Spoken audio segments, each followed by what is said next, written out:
ಮುನ್ಕೂರು ವ್ಯವಸಾಯ ಸೇವಾ ಸಹಕಾರಿ ಸಂಘದ 2024-25 ಸಾಲಿನ ವಾರ್ಷಿಕ ಮಹಾಸಭೆಯು ಸೊಸೈಟಿಯ ಸಭಾಂಗಣದಲ್ಲಿ ನಡೆಯಿತು.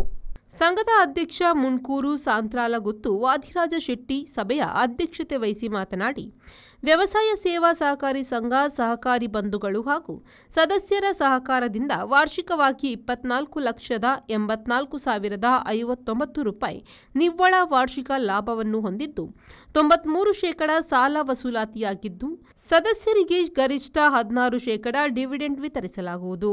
ಸಂಘವು ಶೈಕ್ಷಣಿಕವಾಗಿ ಸಾಮಾಜಿಕವಾಗಿ ಸಾಧನೆಗೈದ ಸಾಧಕರ ಜೊತೆ ಪ್ರಗತಿಪರ ಕೃಷಿಕರಿಗೆ ಉತ್ತೇಜನ ನೀಡುವ ಉದ್ದೇಶದಿಂದ ನಿರಂತರವಾಗಿ ಗೌರವಿಸುತ್ತಿದೆ ಎಂದರು.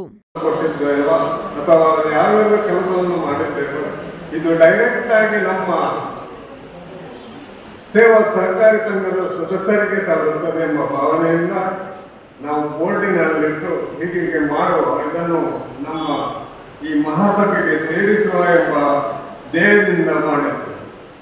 ನಾವು ಈಗ ಕೃಷಿಕರಿಗೆ ಸನ್ಮಾನ ಮಾಡೋದಾದ್ರೆ ನನಗೆ ಗೊತ್ತಿದ್ದ ಹಾಗೆ ಮೊದಲಾಗಿ ನಾವು ಮುನ್ಕೂರಿನಲ್ಲೇ ಮಾಡಿದ್ವಿ. ಸಾಧಾರಣ ಅಧಿಕಾರಿಗಳನ್ನು 350-400 ಜನರಿಗೆ ನಾವು ಕೃಷಿಕರಿಗೆ ಸನ್ಮಾನ ಮಾಡಿದ್ದೇವೆ. ಆಮೇಲೆ ಎಲ್ಲ ಸೊಸೈಟಿ ಸಹಕಾರಿ ಸಂಘಗಳು ಕೃಷಿಕರ ಸ್ವಲ್ಪ ಗುರುತಿಸಲಿಕ್ಕೆ ಪ್ರಯತ್ನಿಸಿದ್ರು, ಮಾಡಿದ್ರು. ಆದರೆ ನಾವು ಇದು ಮಾಡಿದ್ರಿಂದ ನೀವು ಈ ಮಹಾಸಭೆಗೆ ಬಂದಿದ್ದೀರಾ, ಇಲ್ಲದಿದ್ರೆ ಸೊಸೈಟಿದ ಸಾಕಷ್ಟೇ ಓಟು ನಾನು ಹೆಸರು ಹೋಗ್ತಿರೋದಾದ್ರೆ ನೀವು ಖಂಡಿತ ಬರಲಿಕ್ಕಿಲ್ಲ. ಈಗ ಹಾಗೆ ನಿಮ್ಮನ್ನು ನಾವು ಗುರುತಿಸಿದ ಕೂಡಲೇ. ಈ ಸಂದರ್ಭದಲ್ಲಿ ಪ್ರಗತಿಪರ ಕೃಷಿಕರಾದ ಜಾರ್ಜ್ ನಜರತ್ ಕಚೆ, ನಿರಂಜನ್ ಪೂಜಾರಿ ಪೊಸ್ಟಾಲ್, ರಂಜಿತಾ ಶೆಟ್ಟಿ ದೊಡ್ಡಮನೆ, ಡೆಂಜಲ್ ಪಿಂಟೋ ಮುಲ್ಲಡ್ಕ, ಸತೀಶ್ ಶೆಟ್ಟಿ ಕಾಚೂರು, ಶೇಖರ್ ಪೂಜಾರಿ ಇನ್ನ, ವಿಠಲ್ ಮೂಲ್ಯ ಇನ್ನ ಅವರನ್ನು ಸನ್ಮಾನಿಸಲಾಯಿತು.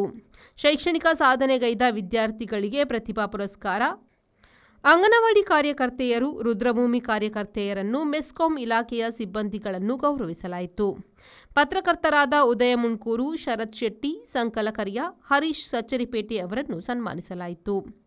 ವೇದಿಕೆಯಲ್ಲಿ ಉಪಾಧ್ಯಕ್ಷರಾದ ಸಿಲ್ವೆಸ್ಟರ್ ಡಿಮೆಲ್ಲೋ, ನಿರ್ದೇಶಕರಾದ ಪ್ರವೀಣ್ ಶೆಟ್ಟಿ, ಅಮರನಾಥ ಶೆಟ್ಟಿ, ಅಶೋಕ್ ಶೆಟ್ಟಿ, ಪುರುಷೋತ್ತಮ ಪೂಜಾರಿ, ಅರ್ಜುನ್ ಶೆಟ್ಟಿ, ಸಂಜೀವ ಪಿಲಿಮಂಡೆ, ಲತಾ ಭಟ್, ಪೆಲ್ಸಿ ಕಾರ್ಡೋಜಾ, ಪೂರ್ಣಿಮಾ ಶೆಟ್ಟಿ, ಲೀಲಾ ಉಪಸ್ಥಿತರಿದ್ದರು. ಉಪಾಧ್ಯಕ್ಷ ಸಿಲ್ವೆಸ್ಟರ್ ಡಿಮೆಲ್ಲೋ ಸ್ವಾಗತಿಸಿ ಕಾರ್ಯನಿರ್ವಹಣಾಧಿಕಾರಿ ಅರುಣ್ ರಾವ್ ಕಾರ್ಯಕ್ರಮ ನಿರೂಪಿಸಿದರು. ಖಲೀಲ್, ವಿ4 ನ್ಯೂಸ್, ಕಾರ್ಕಳ.